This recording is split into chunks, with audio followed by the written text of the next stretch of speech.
Hello students, कैसे हैं।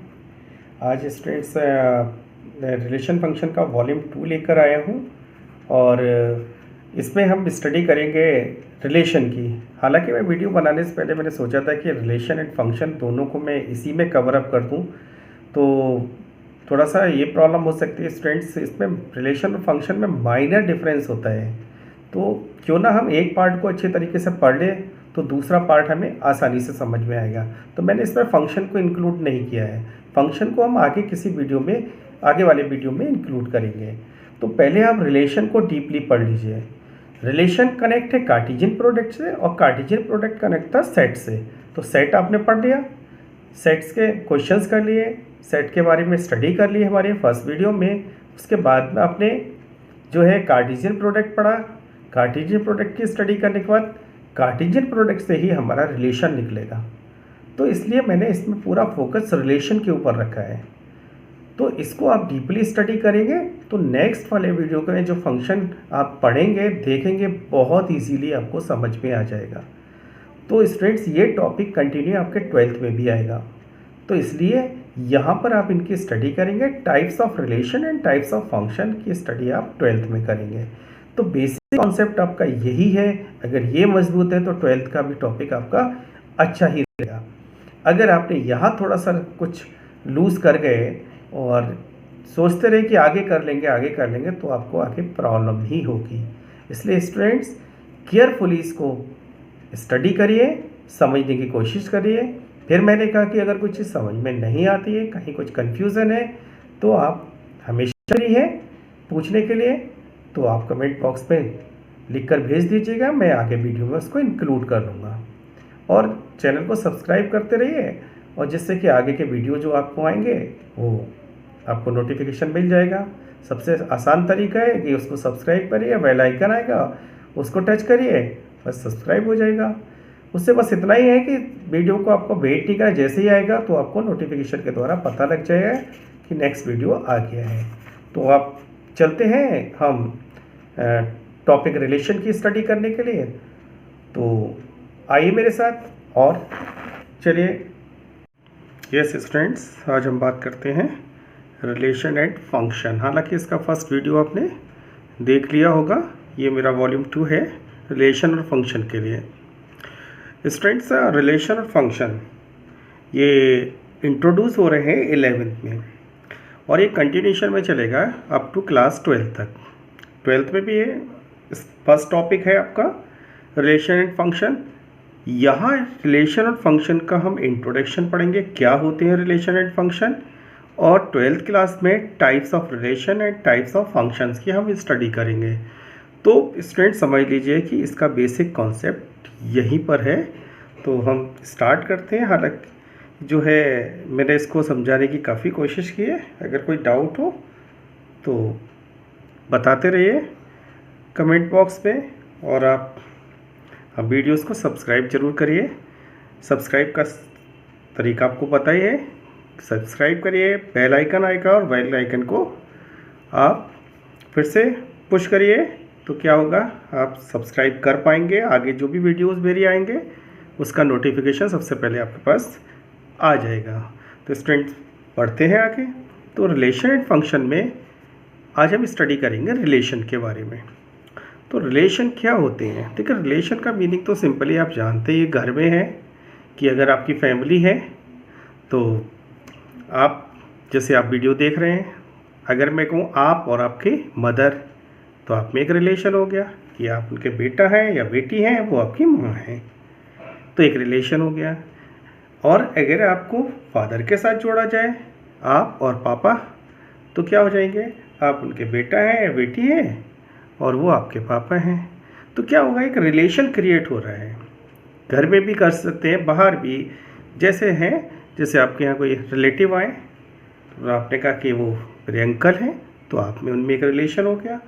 तो इस तरीके से जो हमारे समाज में रिलेशन होते हैं, उसी तरीके से मैथमेटिकल भी हम कुछ रिलेशंस की स्टडी करेंगे। मैथमेटिकली रिलेशन क्या होते हैं इसकी स्टडी करते हैं। पहले हम सबसे पहले इसकी डेफिनेशन देखते हैं, फिर इस पर डिस्कशन करते हैं। लिखा है relation, a relation R from set A, relation को कैपिटल आर से रिप्रेजेंट करते हैं, from set A to set B is a subset of A cross B. A cross B तो जान गए होंगे, आपने फर्स्ट वीडियो देखा होगा। क्या है ए क्रॉस बी? क्या है? Cartesian product of set A and set B. This is the Cartesian product of set A and set B. तो हमें रिलेशन के लिए सबसे पहले क्या होना चाहिए? कार्टेशियन प्रोडक्ट का बारे में हमें स्टडी कर लेनी चाहिए, क्योंकि पहला वीडियो हमने कार्टेशियन प्रोडक्ट का ही बनाया है। तो आपने उसको देख लिया होगा तो समझ गए होंगे कि रिलेशन के लिए क्या होना चाहिए, सेट की जानकारी होनी चाहिए और सेट के बाद उनके कार्टेशियन प्रोडक्ट की हमें जानकारी होनी चाहिए। तो ये हो गया subset of A cross B, A Cartesian product of B where A is called domain of R and B is called codomain और रेंज ऑफ आर। इसमें ए से तो केवल डोमेन मिलेगा हमको और बी से हमें रेंज और कोडोमेन दोनों ही मिल सकते हैं, और हमें ये निकालने भी होंगे कि अब इनमें डिफरेंस हम एग्जाम्पल से देखेंगे, रेंज कब निकलेगा और कोडोमेन कब निकलेगा। तो स्टूडेंट्स इसको ध्यान से देख लीजिए, क्योंकि यही बेसिक पार्ट है आपके 12th का। तो 12th में जो ये टॉपिक जो है आपको टफ इसीलिए लगता है कि आपने 11th में उसकी स्टडी ठीक से नहीं की होगी।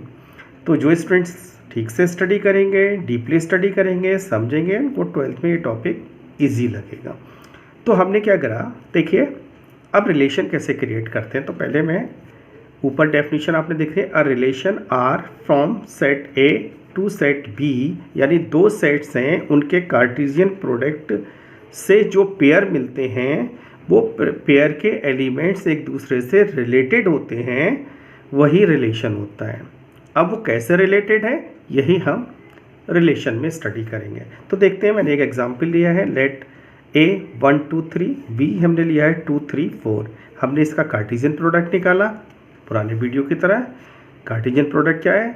ये सबसे पेयरिंग करेगा, जो पहले सेट लिखा है उसके एलिमेंट पहले आएंगे, तो 1 1 2 के साथ पेयरिंग करेगा, 1 3 के साथ पेयरिंग करेगा, 1 5 के साथ पेयरिंग करेगा, 2 3 के साथ पेयरिंग करेगा, 2 2 के साथ करेगा, 2 3 के साथ, 2 5 के साथ, और 3 2 के साथ, 3 3 के साथ, 3 5 के साथ। ये हमारी सारी पेयरिंग हो गई। पेयरिंग होना ही हमारा कार्टेशियन प्रोडक्ट कहलाता है। अब देखिए ये क्या है, मैंने कहा था ये ऑर्डर्ड पेयर है।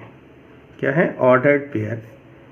अब इसका मतलब क्या है? सिंपल सा, जैसे ये 1 2 है, 1 2 का मतलब है कि 1 रिलेटेड है 2 से, 1 रिलेटेड है 2 से। और इसको थोड़ा सा मॉडिफाई करिए, 1 का रिलेशन 2 के साथ है, 1 का रिलेशन 2 के साथ है, यानी कि इसको लिख सकते हैं ए रिलेटेड टू बी,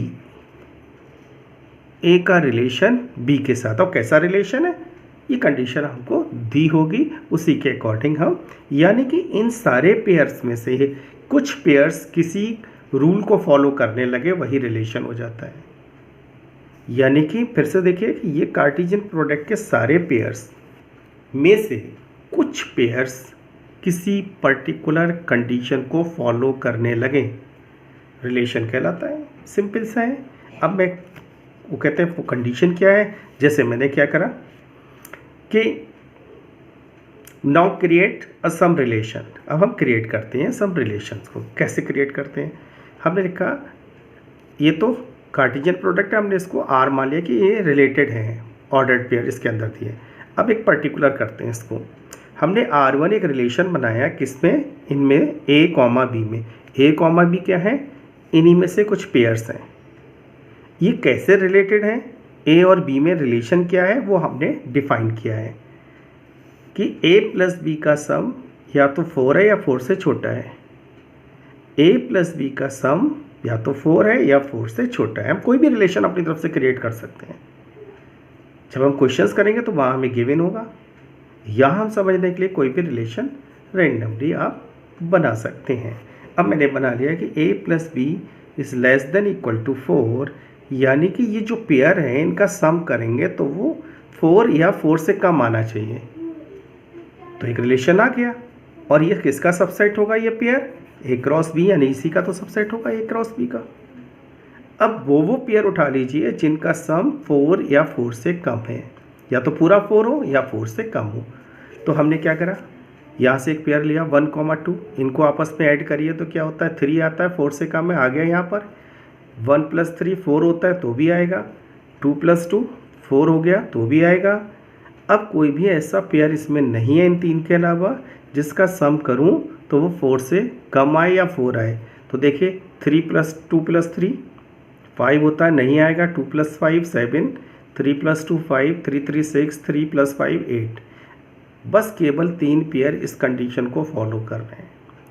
इसको ऐसे बोल दीजिए कि इस रिलेशन को फॉलो करने वाला जो पेयर हैं, जो पेयर्स हैं, उनका सेट ये है। ठीक है, क्लियर। तो इस रिलेशन से ये कंडीशन थी, ये रिस्ट्रिक्शन दिया हुआ है, इसके अकॉर्डिंग हमें ये पेयर मिल गए, तो ये हमारा रिलेशन हो गया। ठीक है, यहाँ पहले और दूसरे एलिमेंट में क्या रिलेशन है कि इन दोनों का एडिशन 4 से कम है और इक्वल भी है। इक्वल वाले आएंगे और कम वाले भी आएंगे। क्लियर। इसको ऐसे लिख देते, ए रिलेटेड टू बी, मैंने अभी ऊपर बताया है, ए रिलेटेड टू बी।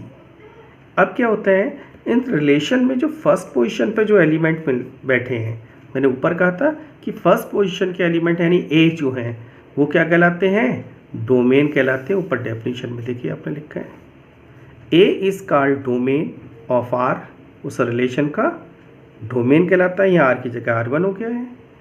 ठीक है, और बी क्या कहलाएगा, कोडोमेन और रेंज दोनों में से दोनों ही कहलाएंगे। कब रेंज बनेगा, कब कोडोमेन बनेगा, आगे देखेंगे। तो क्या हो गया, अब यहाँ से हमें ये मिल गया। अब आपसे पूछा जाए कि इसका डोमेन क्या है, तो फर्स्ट पोजीशन पे जो एलिमेंट बने हैं उनसे एक सेट बना लीजिए, वही हमारा डोमेन हो जाएगा। तो फर्स्ट पोजीशन पे 1 है, यहाँ भी 1 है, रिपीट वाले को एक बार लिखते हैं, सेट में पढ़ा है आपने। तो ये 1 और ये 2, तो ये जो सेट बना वो क्या बन गया, ये डोमेन हो गया। फर्स्ट पोजीशन के एलिमेंट्स डोमेन कहलाएंगे जब उनमें रिपीटिशन हो, तो एक ही बार लिखिए सिंगल टाइम। ठीक है, डोमेन के एलिमेंट्स, ध्यान से सुनिए, डोमेन के अंदर जो एलिमेंट्स हैं वो प्री इमेजेस कहलाएंगी। क्या कहलाएंगी, प्री इमेजेस। ध्यान कर लीजिए, जब आप फंक्शन पढ़ेंगे तो इनका काफ़ी यूज़ होगा। यानी कि फर्स्ट पोजीशन पे जो एलिमेंट्स बैठे हैं उनका सेट हमारा डोमेन कहलाएगा, वो एलिमेंट्स हमारे प्री इमेजेस कहलाएंगे। और सेकंड पोजीशन पे जो एलिमेंट्स बैठे हैं उनका सेट हमारा क्या कहलाएगा, रेंज कहलाएगा। क्या कहलाएगा, रेंज कहलाएगा। रेंज का मतलब होता है कि फर्स्ट और सेकंड एलिमेंट जो रिलेटेड एलिमेंट है वो रेंज कहलाएगी। यानी सेकंड पोजीशन के वो एलिमेंट जो फर्स्ट से रिलेटेड हैं उनका सेट हमारा रेंज कहलाएगा। ये रेंज कहला, 2 ही एलिमेंट हैं डिस्टिंक्ट, 2 और 3 है, 2 रिपीट हो रहा है तो क्या हो गया 2 और 3। Second position elements set called range. ठीक है, और रेंज के जो एलिमेंट होंगे वो क्या कहलाएंगे, इमेजेस। रेंज के जो एलिमेंट्स हैं वो इमेजेस कहलाएंगे। अब तो बात क्लियर हो गई होगी, 2 बातें क्लियर हो गई, एक तो डोमेन और दूसरा रेंज। अब आता है तो फिर कोडोमेन क्या है। यस, बिल्कुल ठीक आपने पूछा कि कोडोमेन क्या है। कोडोमेन क्या होता है कि जो सेकंड वाला सेट है कार्टेशियन प्रोडक्ट में, जो सेकंड वाला है सेट, जो बाद वाला है, जैसे यहाँ पर बी है, यहाँ पर क्या है बी, बाद वाला सेट है, इसके अंदर जितने भी एलिमेंट होंगे वो कोडोमेन कहलाएंगे। बी के साथ चाहे वो इधर आए हो या ना आए हो, उसका पूरा सेट, यानी यहाँ पर पूरा सेट क्या है बी का, 2 3 5, तो 2 3 5 हमारा कोडोमेन कहलाएगा। कोडोमेन कहलाएगा, क्या कहलाएगा, कोडोमेन। मैंने यहाँ लिख दिया है, ध्यान से देखिए, the complete set V is called codomain, that is V 2 3 5। जो टोटल सेट है बाद वाला वो हमारा क्या कहलाएगा, कोडोमेन। और फर्स्ट सेट के जो इंगेज एलिमेंट हैं, पूरा सेट नहीं, फर्स्ट में पूरा सेट नहीं देते, फर्स्ट में जो इंगेज एलिमेंट हैं वो डोमेन कहलाएंगे। फर्स्ट एलिमेंट किससे इंगेज है, वो रेंज कहलाएगी। और सेकंड पोजीशन का पूरा सेट क्या कहलाएगा, कोडोमेन कहलाएगा। अब तो वही क्लियर हो गया होगा। क्लियर? डोमेन, रेंज और कोडोमेन। रेंज के अंदर के एलिमेंट्स हमारे क्या कहलाते हैं? इमेजेस कहलाते हैं। डोमेन के अंदर के एलिमेंट्स हमारे प्री इमेजेस कहलाती हैं। और हमेशा ध्यान रखो, जो रेंज है वो हमेशा सबसेट होता है कोडोमेन का। Range is subset of codomain. ये इक्वल भी हो सकता है, इक्वल नहीं भी हो सकता है। जैसे यहाँ पर है, रेंज में 2 और 3 दो ही एलिमेंट है, और कोडोमेन में कितने हमारे एलिमेंट? 3 है। तो यहाँ पर क्या होगा? Range is subset of codomain. अगर यहाँ पर 5 आ जाता तो रेंज और कोडोमेन एक ही बन जाते, तब ये इक्वल साइन किया जाता है। ठीक है? ये तो यहाँ पर क्या है, केवल इतना लगा दीजिए, range always subset of codomain, always, हमेशा। ठीक है? अब आपने क्या, हम कुछ और रिलेशन ले सकते हैं, बिल्कुल आपकी मर्जी है, जैसे चाहे वैसे रिलेशन बना लिए। एक और एग्जाम्पल बना लेते हैं। R2 हमने एक और रिलेशन बनाया, A, B लिया। A, B पेयर जो कहाँ होगा? इस कार्टेशियन प्रोडक्ट में होगा। सच डैट यहाँ लिखा है A + B > 5। A और B का जो सम है वो 5 से ज़्यादा है। तो देख लो भाई, इसमें से कौन कौन से ऐसे हैं जिनका सम 5 से ज़्यादा है। 1 5 यस ज़्यादा है तो आ जाएगा। 2 5 ये भी आ जाएगा। 3 5 ये भी आ जाएगा। 3 3 ये भी आ जाएगा। तो देखिए कितने आ गए हमारे पास? 4 ऐसे पेयर आ गए जिनका सम किससे है? 5 से ज़्यादा। 1 5 2 5 3 3 3 5। इनको अगर आपस में ऐड करें तो ये इनका सम 5 से ज़्यादा आता है। आप कोई और टाइप का भी रिलेशन बना सकते हैं, कोई फ़र्क नहीं पड़ता है। लेकिन जब वो करेंगे, क्वेश्चंस करेंगे, तो वहाँ ये कंडीशन गिवन होगी आपके लिए। तो फिर वही चीज़ आ गई। इसके फर्स्ट पोजीशन के एलिमेंट्स क्या हो गए? 1 2 3 रिपीट हो रहा है, तो 1 2 3 क्या बन गया? आपका डोमेन बन गया। रेंज सेकेंड पोजीशन के एलिमेंट रिपीट वाले एक बार काउंट करिए, 3 और 5, या 5 और 3 कुछ भी लिख दीजिए। सेट में इधर उधर लिखने से कोई फ़र्क नहीं पड़ता है, लेकिन कार्टेशियन प्रोडक्ट में लिखने से फ़र्क पड़ेगा। कार्टेशियन में अगर 1 2 लिखा है तो 2 1 नहीं लिख सकते उसे, वो 1 2 ही लिखा जाएगा। 2 1 दूसरी कंडीशन को सेटिस्फाई करेगा। इसलिए याद रखिए, कार्टेशियन प्रोडक्ट में 1 2 कैन नॉट इक्वल टू 2 1। ये इसके इक्वल नहीं है। ठीक है? इनमें रीअरेंजिंग नहीं हो सकता। लेकिन अगर सेट लिखा है तो 3 5 लिख दो या 5 3 लिख दो, ये एक ही बात है। तो क्या हो गया? डोमेन हमारा 1 2 3, रेंज हमारा 5 3। डोमेन के एलिमेंट्स मैंने कहा था प्री इमेजेस कहलाएंगी, और रेंज की इमेजेस कहलाएंगी। और रेंज क्या होगा? सबसेट होगा किसका? कोडोमेन का। कोडोमेन क्या है? बी क्या है? 2 3 5। तो 2 3 5 में 5 3 मिल रहा है, तो रेंज हमेशा क्या होगा? सबसेट होगा किसका? कोडोमेन का। अब आपको, मुझे लगता है ये बात तो समझ में आ गई ही होगी अच्छी तरीके से कि what is domain, what is range, what is codomain. Clear? इसमें और भी आगे है, टाइप्स ऑफ रिलेशन वगैरह हैं, वो हम क्या 12th क्लास में स्टडी करेंगे। तो यहाँ पर उनको हमने अवॉइड कर दिया है।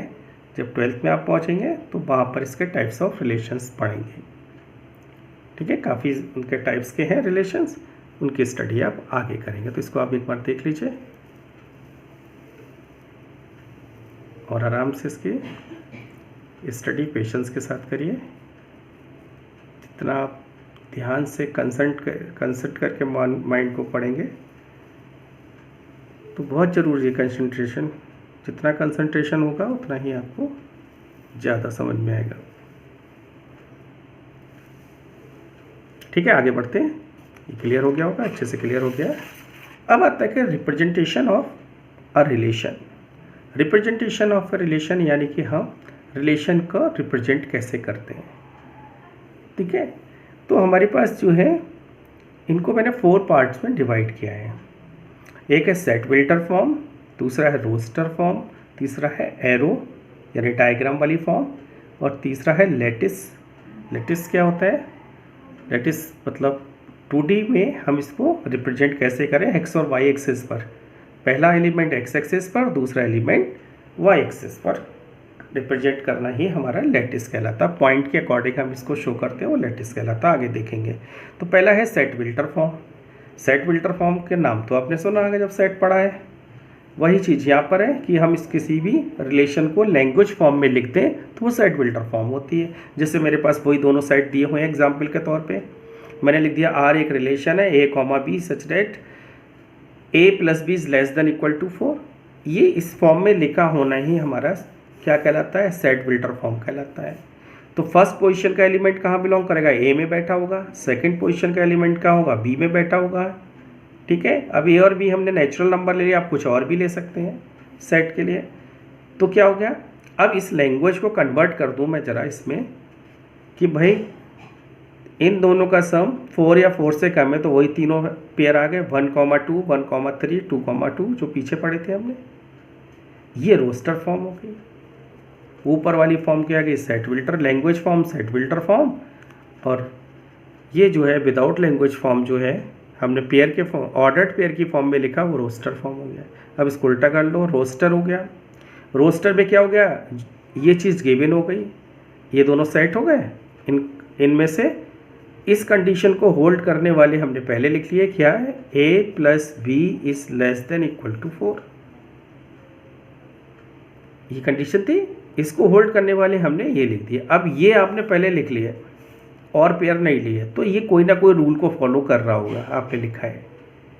तो अगर किसी रूल को फॉलो कर रहा है तो क्या रूल को फॉलो, इनको अगर ऐड करके देखें तो सब 4 या 4 से कम आ रहे हैं। तो ये तो हो गया हमारा रोस्टर फॉर्म। अब इसको सेट विल्टर फॉर्म में लिखें तो क्या लिखें, a, b जो पेयर है वो बिलोंग तो कर रहा है एक कार्टेशियन प्रोडक्ट b में है, तो इसी के पेयर सच डेट इन दोनों का सम या तो 4 है या 4 से छोटा है। तो ये वाली फॉर्म क्या हो गई हमारे पास, सेट विल्टर फॉर्म हो गई। This is the form of set builder form. This is the roster form without language form, roster form. और किसी कंडीशन के अकॉर्डिंग उसको हम लिख दें तो this is the set builder form. अब आता है एरो डायग्राम। एरो मतलब पिक्चराइजेशन कैसे करें, एरो डायग्राम। तो इसमें कुछ नहीं है कि मैं इसको बता देता हूँ पहले। If the elements of the set A are linked to the element of set B by arrow, then such kind of presentation is called arrow diagram. इस टाइप का जो प्रेजेंटेशन है वो एरो डायग्राम कहलाता है। यानी कि जो ए और बी दो सेट है, इनमें से हमने किसी कंडीशन को फॉलो करते हुए कोई ऑर्डर्ड पेयर बना लिए। जैसे हमने एक कंडीशन निकली थी, इसी एग्जाम्पल से हम पूरा सीख जाएंगे, a + b less than equal to 4। और इसमें हमें आपको मालूम है कि रोस्टर फॉर्म में हमने लिखा तो 3 पेयर मिल गए। ठीक है, अब इसको एरो डायग्राम में कैसे दिखाएं। फर्स्ट पोजीशन के एलिमेंट्स को आप लिख लीजिए ए में। फर्स्ट पोजीशन के एलिमेंट्स को मैंने लिख दिया ए में, लिख दिया 1 2 3। 1 क्या है, 1, ये है 1 1 2 3, इसमें से इंगेज नहीं है, लिख दिया है, लेकिन 3 इंगेज नहीं है। क्या आएंगे फर्स्ट पोजीशन पे, 1 रिपीट हो रहा है, 2 1 2। ठीक है, एलिमेंट तो पूरे लिख दिए मैंने, बी के भी पूरे लिख दिए, लेकिन इस पेयर के अकॉर्डिंग कौन है लिंक कर रहा है। 1 किससे कनेक्ट है, 2 से। 1 2 से कनेक्ट है, 2 2 से कनेक्ट है, 2 2 से कनेक्ट है। 1 फिर किससे कनेक्ट है, 3 से कनेक्ट है, 3 से कनेक्ट है। अब इसको ध्यान से देखिएगा। अब इसको ए में कितने एलिमेंट्स है, 1 2 3, यहाँ लिख दिया 1 2 3। बी में कितने एलिमेंट है, 2 3 5, 2 3 5 यहाँ लिख दिया। क्लियर है। अब इस कंडीशन को होल्ड करने पर हमें कितने पेयर मिले, ये 3 पेयर मिले। इसको एरो डायग्राम में 1 कनेक्टेड है 2 से, 1 is related to 2, 2 is also related to 2। Clear. और 1 इज आल्सो रिलेटेड टू 3। तो 1 2 से रिलेटेड है, 1 3 से रिलेटेड, 2 2 से रिलेटेड है। तो ये मैंने रेड से दिखाए हैं, ये इनको कनेक्ट किया है। क्लियर। अब मैंने कहा था जो फर्स्ट पोजीशन के एलिमेंट हैं क्या कहलाते हैं आपके, वो कहलाते हैं डोमेन। तो डोमेन में कौन से आए, 1 2। तो इसमें कौन से एलिमेंट इंगेज हैं, ये दोनों इंगेज हैं। ये फ्री बैठा है, फ्री वाला इंक्लूड नहीं होगा, फ्री वाला इंक्लूड नहीं होगा, तो डोमेन में क्या होगा, 2 एलिमेंट आ गए 1, 2। ठीक है, 2 एलिमेंट आ गए। ऐसे हम बी में देखते हैं। बी में देखेंगे तो बी में देखिए कौन कौन से एलिमेंट इंगेज है। बी में बी में जो है, जो इंगेज एलिमेंट है वो 2 और 3 है, तो ये क्या हो गई, इसकी रेंज हो गई। बी के एलिमेंट क्या कहलाएंगे, रेंज कहलाएंगे, और ए के एलिमेंट क्या कहलाएंगे, डोमेन कहलाएंगे। डोमेन के एलिमेंट्स क्या कहलाते हैं, प्री इमेजेस कहलाते हैं, और रेंज के एलिमेंट्स क्या कहलाते हैं, इमेजेस कहलाती हैं। तो कोडोमेन क्या हुआ, ये पूरा सेट कोडोमेन कहलाएगा, चाहे इंगेज हो या इंगेज ना हो। बी के सारे एलिमेंट हमारे कोडोमेन कहलाएंगे। और देख लीजिए कि ये इसका सबसेट है, range is subset of codomain, range is subset of codomain. ठीक है, तो डोमेन में जो इंगेज एलिमेंट होंगे वो तो डोमेन में आएंगे, बी के जो इंगेज एलिमेंट है वो रेंज में आएंगे, बी के सारे एलिमेंट वो कोडोमेन में आएंगे। क्लियर, देखिए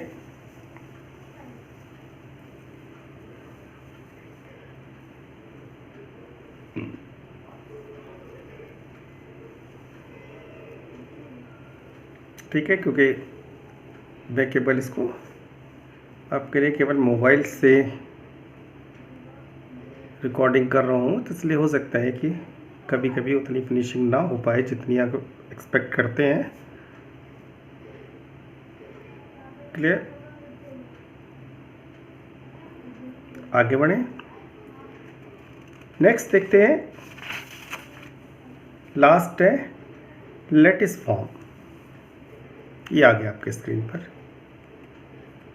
तो लैटिस फॉर्म में हमने क्या करा है, वही एग्जाम्पल ले लिया 1, 2, यानी कि वो ये कौन से पेयर हैं, वो जिनका सम 4 या 4 से कम है। तो 1, 2, 1, 3, 2, अब इसको 2D में दिखा दीजिए। या मैंने एक्स एक्सिस पे फर्स्ट पोजीशन के एलिमेंट्स ले लीजिए और वाई एक्सिस पे सेकंड पोजीशन के एलिमेंट ले लीजिए, या ऐसे बोल लीजिए डोमेन तो हमारा आएगा एक्स एक्सिस पे और रेंज आएगी वाई एक्सिस पर। तो 1, 2 ये एक पॉइंट हो गया, 2, 2 ये दूसरा पॉइंट हो गया, 1, 3 ये तीसरा पॉइंट हो गया। तो इसको हम लैटिस फॉर्म कहलाते हैं। अगर रिप्रेजेंटेशन हमारा इस तरीके का होगा तो वो लैटिस फॉर्म कहलाएगी। When the elements of the relation in expressed as a point in xy plane 2D plane, then it is called lattice form. Clear हो गया होगा। अब एक इम्पॉर्टेंट रिजल्ट आपके सामने आ रहे हैं कि अगर किसी सेट में m एलिमेंट्स हैं, जैसे हमने अभी देखा हमारे सेट में 3 एलिमेंट्स थे, और सेट B में n एलिमेंट्स हैं, हो सकता है इसमें 3 हो तो इसमें 2 हो, या हमने लिया था तो दोनों में 3 थे। Then the number of relation, ये ध्यान रखिए, the number of relation the set A to set B is 2 to the power m into n। अगर किसी सेट में m एलिमेंट्स हैं और सेट B में n एलिमेंट्स हैं, तो उससे टोटल नंबर ऑफ रिलेशन जो बनेंगे वो बनेंगे 2 to the power mn, 2 to the power mn, 2 to the power mn। ठीक है, इसलिए आ जाता है क्योंकि अगर हमारे पास A में m एलिमेंट्स है तो इसके टोटल सबसेट बनेंगे 2 की पावर m, इसके टोटल सबसेट बनेंगे हमारे पास 2 की पावर n। अब इन दोनों को मल्टीप्लाई करेंगे तो बेस सेम होने, ये दोनों को मल्टीप्लाई कर देते हैं, तो ये आ गया एक बेस पर, इन दोनों की पावर को मल्टीप्लाई कर देंगे। मल्टीप्लाई का मतलब मेरा ये नहीं है कि आपने इस तरीके से मल्टीप्लाई कर, दिस इज रॉन्ग। इनकी पावर को आप मल्टीप्लाई कर दीजिए एक ही बेस पर 2। तो 2 तो यहाँ फिक्स है, तो 2 की पावर जो mn है उनको आपस में मल्टीप्लाई कर दे तो टोटल नंबर ऑफ रिलेशंस हमारे आ जाएंगे। अब इसे डायरेक्टली याद कर लीजिए। ठीक है, तो कैसे निकलता है ये फार्मूला बना है, वो इस तरीके से ही बना है कि इसके टोटल सबसेट्स और इसके टोटल सबसेट, और टोटल नंबर ऑफ सबसेट अभी कार्टेशियन प्रोडक्ट फॉर्म में निकालेंगे। 2 तो सेम रहेगा, यानी बेस तो 2 ही रहेगा, लेकिन पावर इनकी या नंबर ऑफ एलिमेंट्स इनके मल्टीप्लाई हो जाएंगे। कभी कभी ऐसे भी लिख देते हैं 2 की power NA into NB। Number of element 2 की power total number of relation is equal to 2 to the power NA into NB। NA क्या है, number of elements in A into NB क्या है, number of elements in B।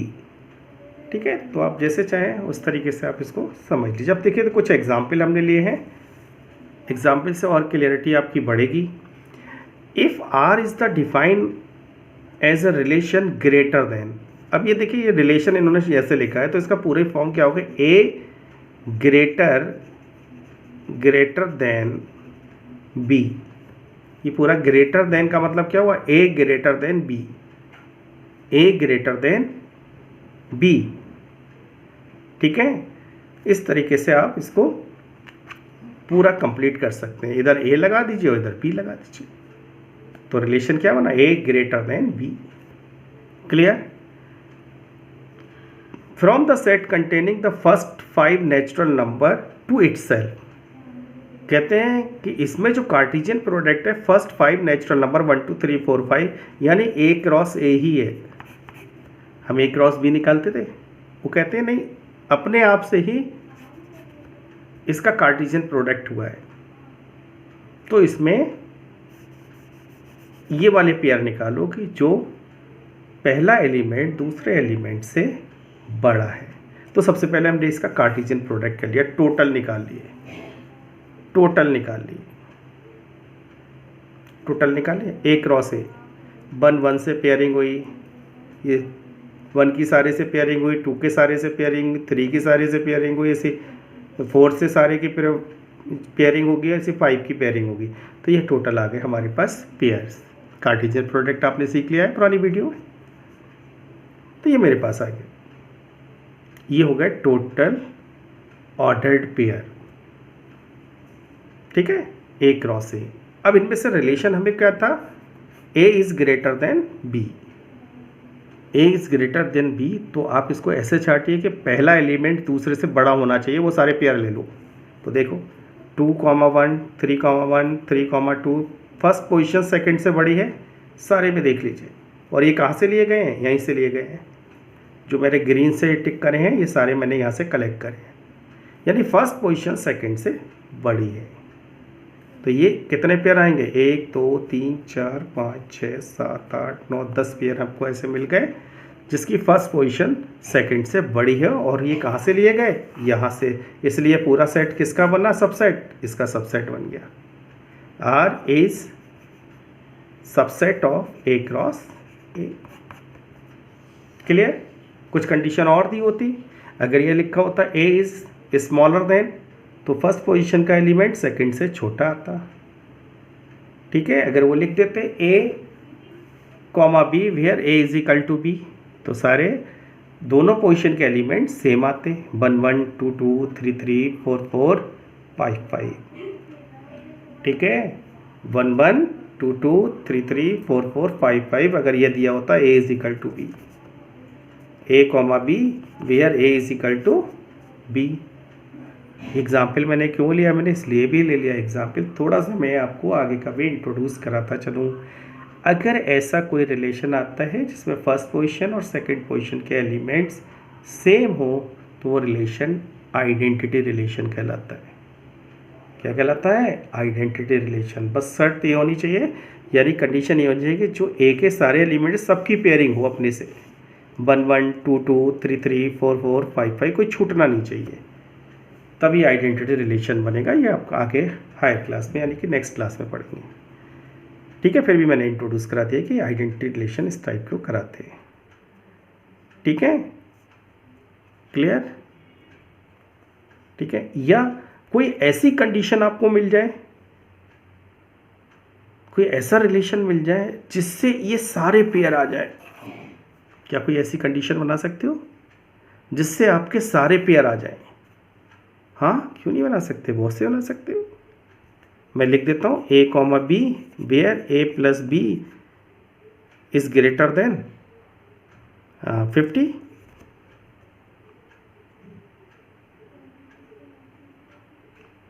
ठीक है, और एक लिख देता हूँ मैं a plus B is less than 50। तो देखिए ये वाला पेयर क्या करेगा, a प्लस बी का सम 50 से कम होना चाहिए, तो ये सारे आ गए। a प्लस बी का सम 50 से कम होना चाहिए, तो सारे आ गए। और a प्लस बी का सम 50 से बड़ा हो तो इनमें से कोई नहीं आया।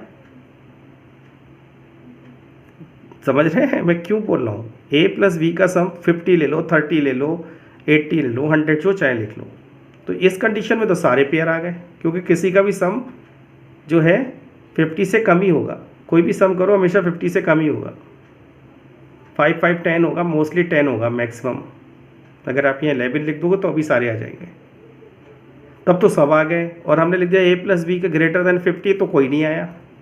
तो ये भी एक पर्टिकुलर रिलेशन बन गया। कोई नहीं आया तो एम्प्टी रिलेशन बन गया। कोई नहीं आया तो एम्प्टी रिलेशन बन गया।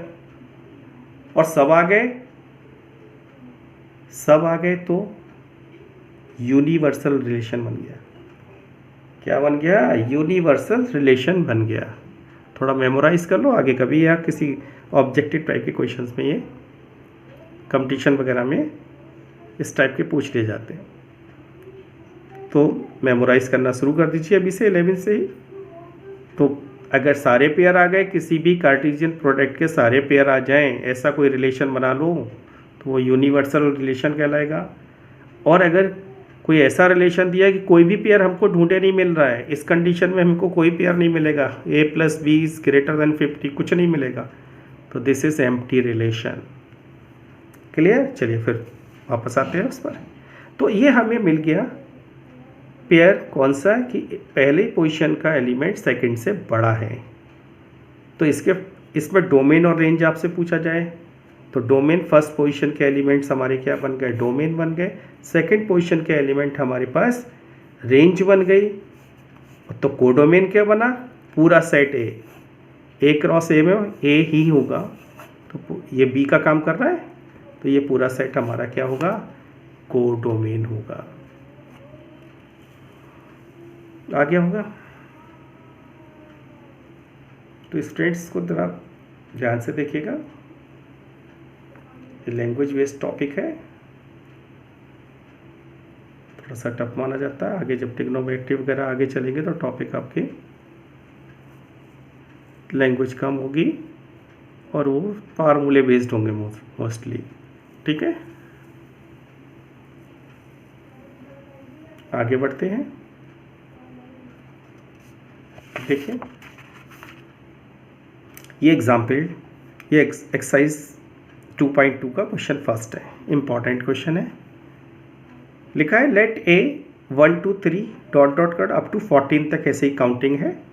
Define a relation R from A to A का मतलब है ए का ए के साथ कार्टेशियन प्रोडक्ट बाई आर। ये एक रिलेशन बना है x comma y, A comma B ले लो या एक्स कॉमा वाई ले लो, और एक्स कॉमा वाई में रिलेशन दिया है 3x minus y is equal to 0 where x comma y belongs to A. तो ए क्रॉस ए है तो एक्स भी ए में होगा, वाई भी ए में होगा। बस ये ध्यान रखिए जो पेयर के एलिमेंट्स है वो दोनों इसी में होना चाहिए, सेट में ही। ठीक है, सेट से बाहर नहीं होना चाहिए। Write down its domain, codomain, range, सारी चीज़ें पूछिए।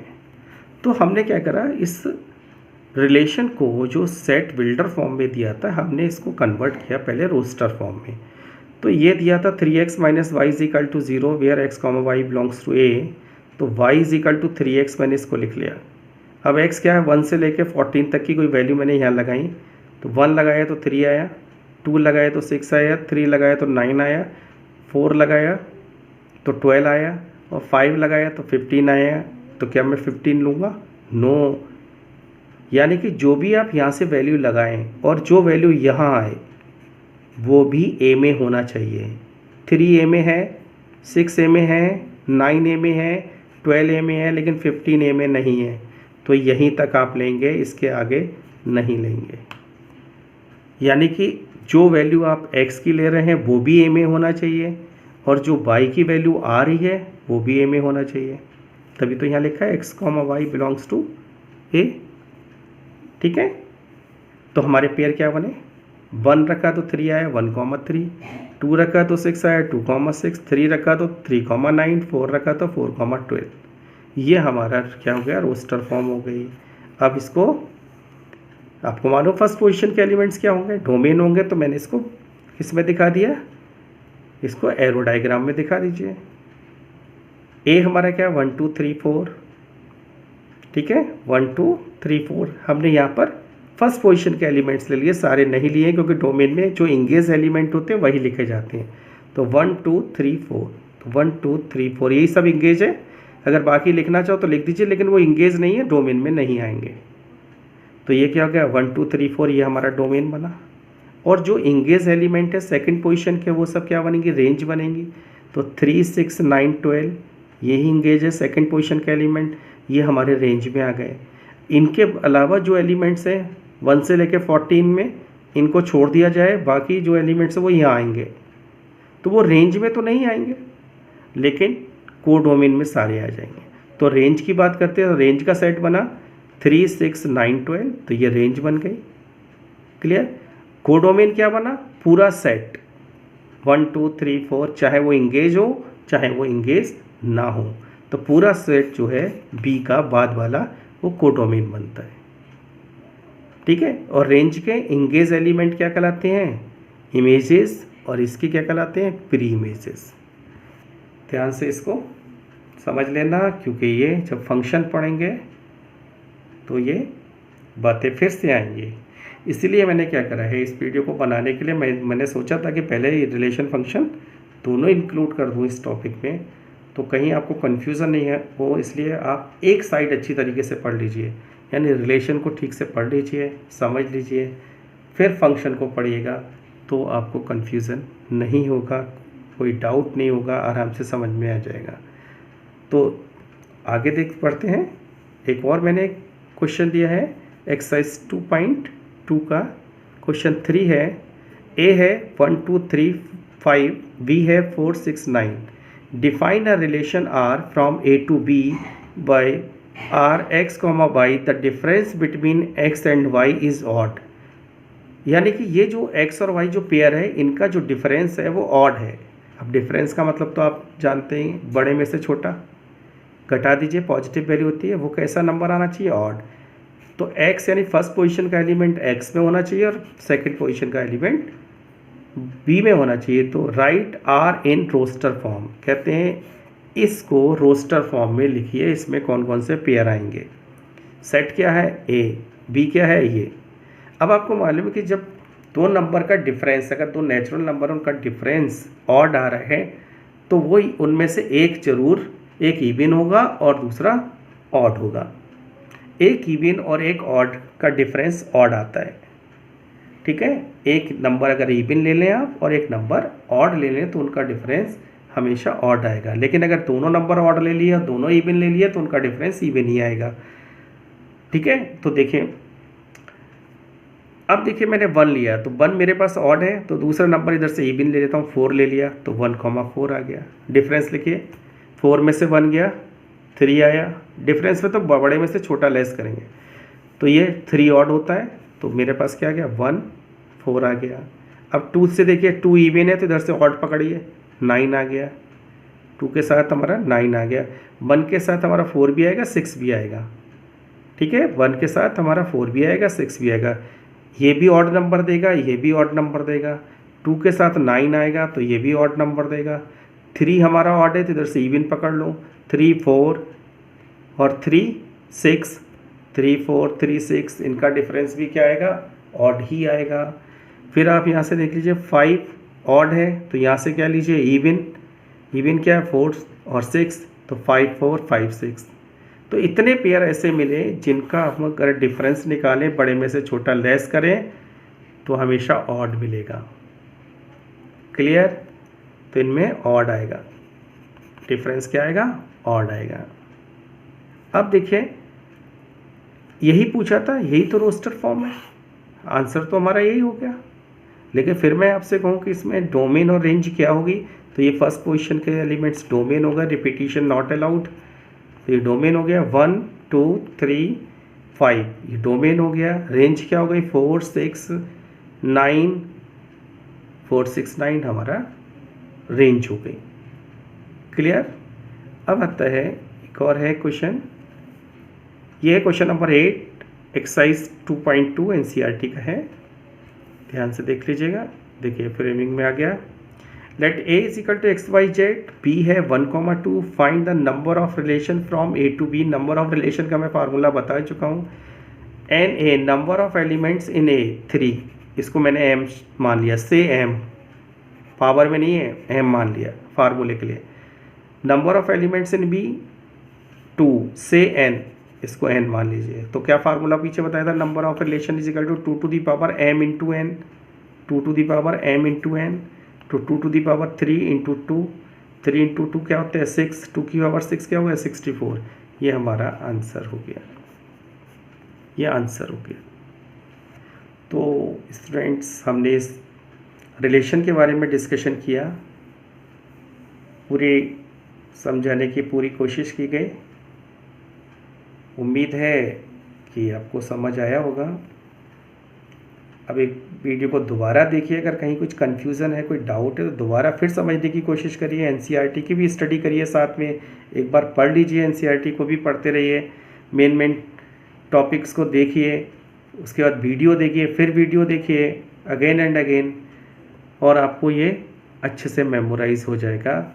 सब मुझे पूरा विश्वास है कि आप लोग स्टडी सीरियसली कर रहे होंगे, और जितना आप बेसिक कॉन्सेप्ट क्लियर कर लेंगे अभी 11th में, तो उतना ही आपके लिए आगे बेनिफिशियल होगा।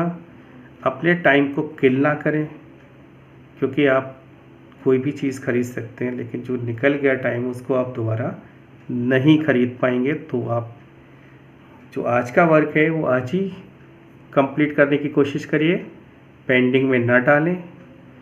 आगे वाले वीडियो में हम डिस्कशन करेंगे फंक्शन का। तो तब तक मुस्कुराते रहिए, स्वस्थ रहिए, बाय बाय।